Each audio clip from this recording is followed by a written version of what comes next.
Hey, this is Jeff Karras, your behavior guy. I'm back. So we are going to get into talking about specific behaviors in my next videos.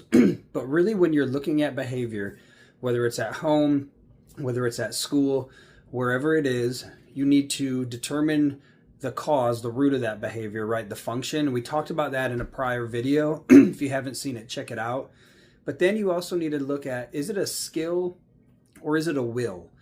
So you need to look at, is a child or student not doing this because they don't have the skill set mastered? Even if we think they should, they may not have it mastered. So is it that they're struggling to do that? Because then we need to teach that explicitly.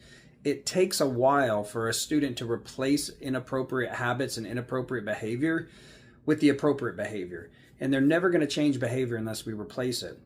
So if you notice it's a skill set, that is a way to, easy way. You just have to teach that skill consistently over and over, holding them accountable to the same consequences for that.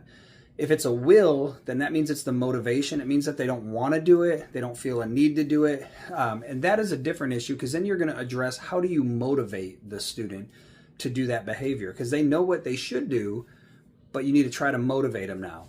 So when you're doing that, a great strategy is to look at like a reinforcement survey or a reinforcement kind of questionnaire kind of conversation with them. So you're trying to figure out what reinforces them so you can try to give them something to work for.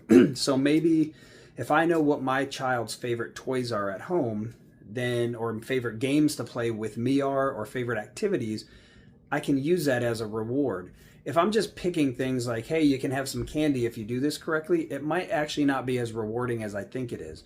So try to figure out what is rewarding to them. Are there activities, things they do with you that are rewarding, different places like the playground, the park, the pool, what might it be? That's a rewarding activity. And then you can use those to help shape that behavior to gradually change it over time. So this is just the beginning of thinking about looking at these behaviors.